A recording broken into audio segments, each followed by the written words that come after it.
Hi everyone, welcome to Part C Basic Level Interview Questions and Answers for JavaScript. Okay, so here first question is, how do you concatenate two arrays in JavaScript? So there are various methods we can use to concatenate two arrays. First one is concat method. Another one is we can use spread operator, and its syntax is dot dot dot. Okay, and another one is push method. Okay, so let's see it with some example. Okay, firstly we will see concat method. Okay, let's say we have a array 1. Inside that we have elements 1, 2. Okay, similarly we have array 2, and here we have elements 3 and 4. Okay, now I want to combine these two arrays. So the third array will be that combine to arr1 dot concat. We will use arr2. Okay, so what it will do, it will combine both the arrays. It will concat this array 2 to array 1. So the output will be 1, 2, 3 and 4. Let's run it in the terminal.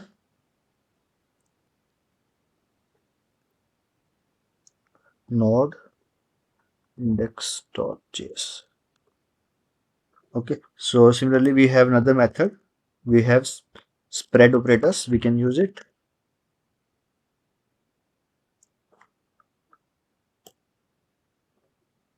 Okay, so now we can combine this. We need to console it first to see the combined array.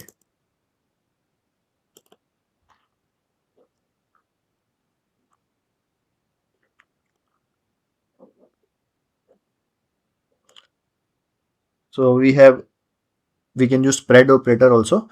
So spread operator क्या है, ये एक modern approach है arrays को combine करने के लिए. Okay, so how we can do, let combine is equals to, okay, we can comment this one first one, and using spread operator we can use dot dot dot arr1 comma dot dot dot arr2. So this is the syntax for the spread operator. Okay, using this the output will be, if we console this combined, then our output will be 1, 2, 3 and 4. Let's run this.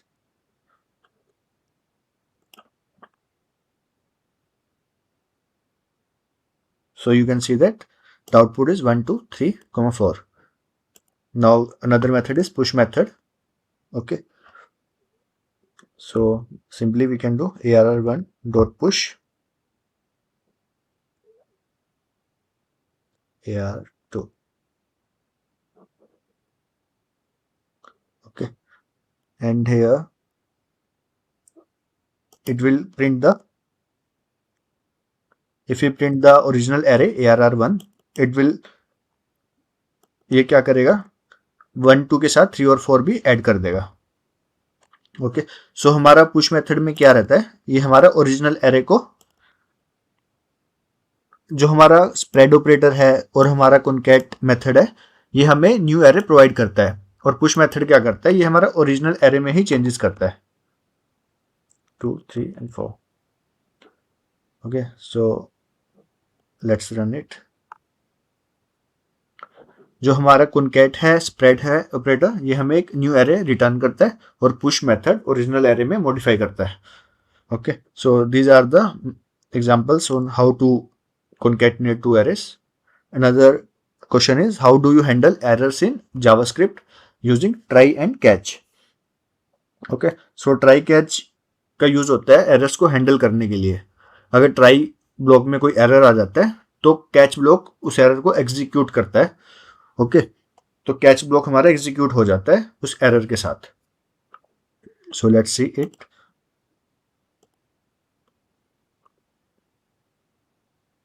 So we have try, inside try block we have let x is equals to y plus 10. Okay, so here you can see here x is defined but y is not defined yet. Okay,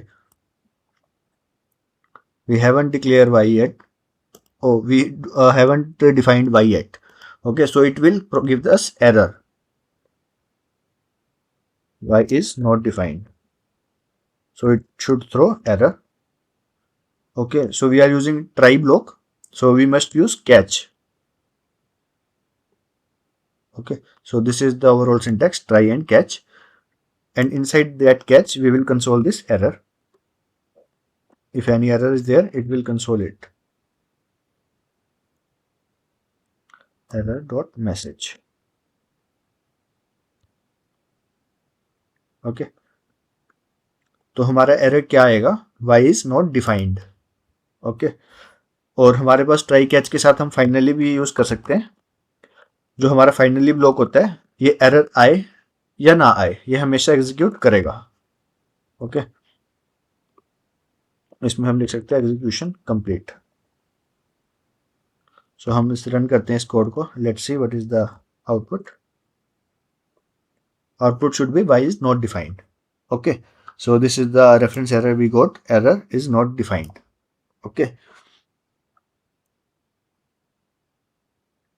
okay, error dot message.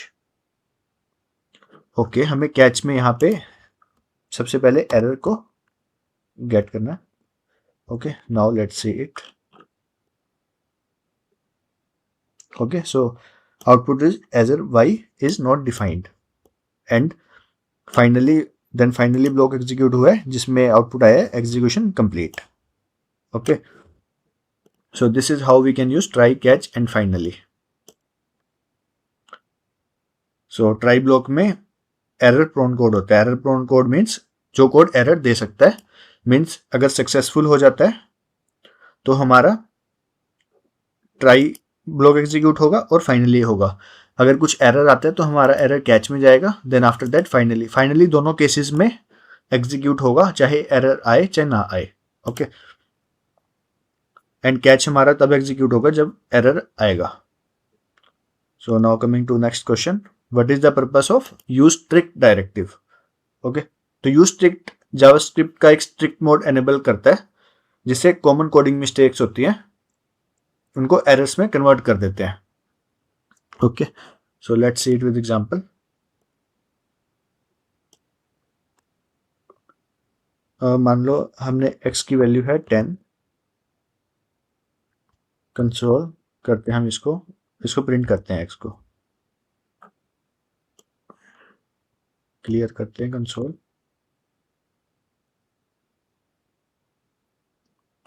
तो हमारा output यहाँ पे हमें 10 provide करेगा. Okay, but हमने तो इसको अभी डिक्लेयर ही नहीं किया. ओके, हमने यहाँ पे डिक्लेयर ही नहीं करा x को. तो अगर हम इसको स्ट्रिक्ट मोड में लाते हैं तो ये हमें एरर प्रोवाइड करेगा. एक्चुअली हमने इसको फर्स्टली डिक्लेयर करना था x को, हमने नहीं किया, तो हमें ये एरर देना चाहिए.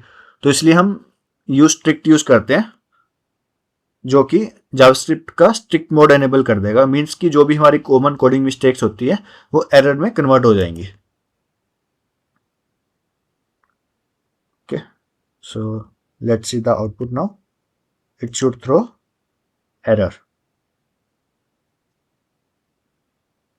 ओके, सो एरर इसने दिया x is not defined. So this is how we use strict mode. Now the next question is, what is hosting in JavaScript? Okay, तो hosting का क्या मतलब होता है. hosting का मतलब है कि वेरिएबल्स और फंक्शंस को उनके डिक्लेरेशन से पहले यूज हम कर सकते हैं. Okay, let's see it with example.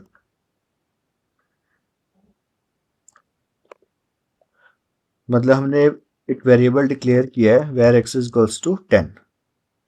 Okay, तो अगर हम कंसोल करते हैं इसको पहले, डिक्लेयर करने से पहले कंसोल करते हैं, तो अभी हमें आउटपुट देगा अनडिफाइंड.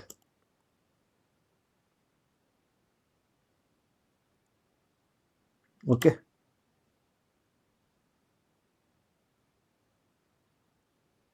और ये हमें अनडिफाइंड क्यों दे रहा है output? Because of hoisting. Hoisting works in case of var. हम वेरिएबल को जैसे x है, इसको हमने पहले ही यूज कर लिया डिक्लेरेशन से पहले, that's why it is giving undefined. So var के केस में वेरिएबल होस्टेड होता है लेकिन उसका वैल्यू अनडिफाइंड होता है। So now let's see it with example of with function. This is the example with variable. Let's comment it. Now let's see example with some function. So हम एक function बनाते हैं, function let's say greet, और अगर हम इसमें कर देते हैं कंसोल करते हैं simply hello. ओके और हमने फंक्शन डिफाइन कर दिया।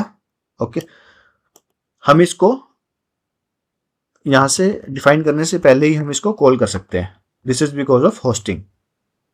अगर हम इसको पहले कॉल करेंगे, let's see what is the output. Output should be hello, it will print. तो आप देख सकते हैं आउटपुट हमारा हेलो प्रिंट हो चुका है। तो this function is hosted because हमने फंक्शन को यूज कर लिया है उसके डेफिनेशन से पहले ही। ओके सो फंक्शन को डिक्लेरेशन से पहले ही हमने यूज कर लिया है। सो this is because of hosting.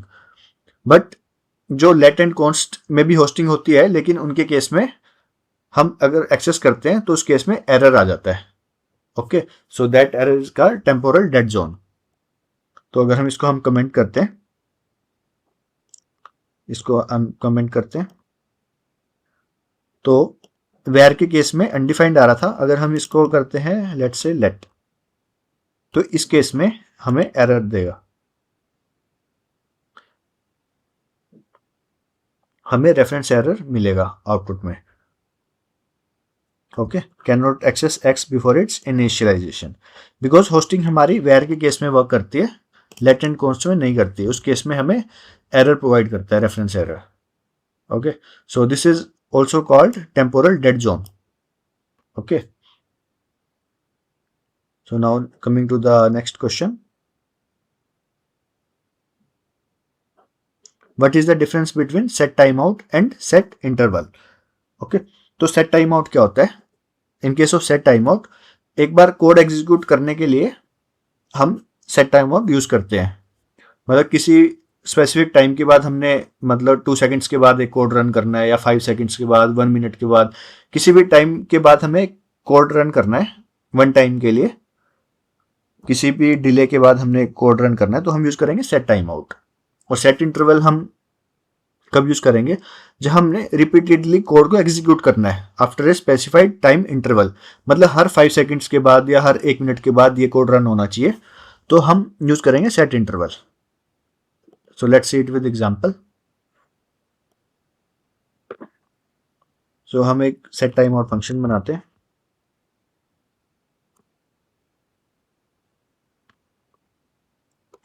set timeout.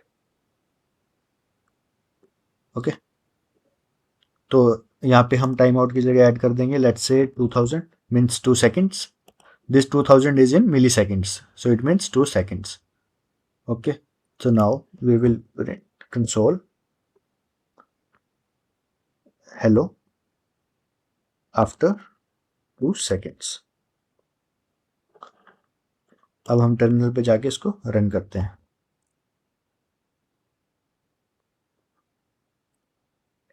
तो हमें आफ्टर 2 सेकंड्स ये प्रिंट करके देगा hello after 2 seconds.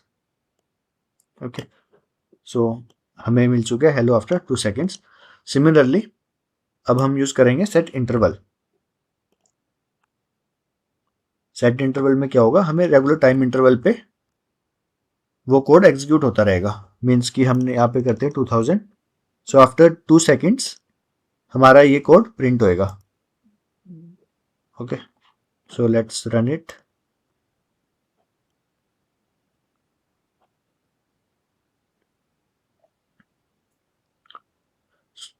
So you can see it is printing hello after 2 seconds after every 2 seconds.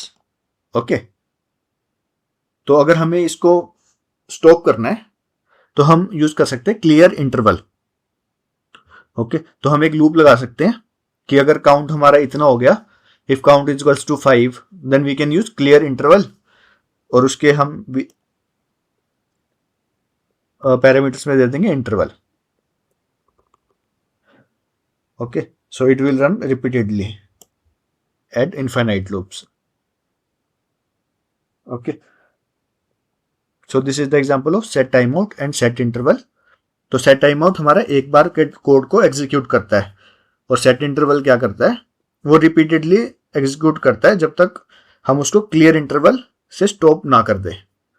Okay, तो हमें set interval को स्टॉप करने के लिए यूज करते हैं हम clear interval. Okay, so this is the clear interval, this is how we use, और उसके अंदर हम दे देते हैं इंटरवल. ओके, सो जो ये इंटरवल होता है वो यहाँ से हम इसको हम एक इंटरवल में सेट कर देते हैं, और क्लियर इंटरवल के टाइम हम उसको प्रोवाइड करते हैं, तो जो हमारा फंक्शन होता है वो स्टॉप हो जाता है. So we have covered these 5 questions in this video, and in the next video we will cover some more basic level interview questions answer.